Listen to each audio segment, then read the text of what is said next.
Vegetable biryani எப்படி ஈஸியா டேஸ்ட்டா பண்றதுன்னு பார்க்கலாமா? ஃபர்ஸ்ட்டு குக்கர் அடுப்புல வச்சுக்கோங்க. குக்கர் நல்லா காஞ்சதுக்கப்புறம் எண்ணெயும், கொஞ்சம் நெய்யும் ஆட் பண்ணி நல்லா சூடேறுனதுக்கப்புறம் நான் ஒரு பெரிய சைஸ் வெங்காயம் கட் பண்ணி வச்சிருக்கேன். அத வந்து கட் பண்ணி உள்ள போட்டுக்கோங்க.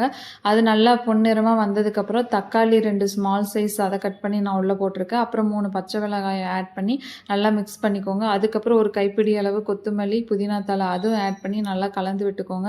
அதுக்கப்புறம் இஞ்சி பூண்டு பேஸ்ட் போட்டுட்டு, அப்புறம் நம்மகிட்ட இருக்கிற குழம்பு மிளகாய்த்தூள் ஒரு 1/2 ஸ்பூன் போட்டுட்டு, பிரியாணி மசாலா நான் கடையில் வாங்கினது அது கொஞ்சம் ஆட் பண்ணிக்கிறேன். அது நல்லா கலந்து விட்டுக்கிட்டு, தயிர் இருந்தால் தயிர் கொஞ்சம் ஆட் பண்ணி நல்லா மிக்ஸ் பண்ணி விட்டுருக்காங்க. அதுக்கப்புறம் உங்ககிட்ட என்னென்ன வெஜிடபிள்ஸ் இருக்கோ அதை ஆட் பண்ணிக்கோங்க. நான் வந்து இன்றைக்கி பீன்ஸு, கேரட்டு, பொட்டேட்டோ ஆட் பண்ணுறேன். நீங்கள் வந்து தேவையான பட்டாணி இல்லைன்னா சோயாபீன்ஸ் கூட ஆட் பண்ணி வெஜிடபிள் பிரியாணி செய்யலாம். அதை வந்து நல்லா கலந்து விட்டுக்கோங்க. அதுக்கப்புறம் நான் 1 டம்ளர் அரிசி ஊற வச்சுருந்தேன். அதுக்கு 2 டம்ளர் தண்ணி விட்டுருக்கேன். அதையும் வந்து ஆட் பண்ணி நல்லா கலந்து விட்டுக்கோங்க. லெமன் இருந்தால் லெமன் கொஞ்சம் புழிஞ்சு விட்டுக்கிட்டு, உப்பு உங்களுக்கு எந்த அளவுக்கு தேவையோ அத அளவு போட்டுட்டு, கொஞ்சம் டேஸ்ட் பண்ணி பாருங்கள். லைட்டா உப்பு கரிக்கிற மாரி இருந்ததுன்னா, அதுதான் கணக்கு.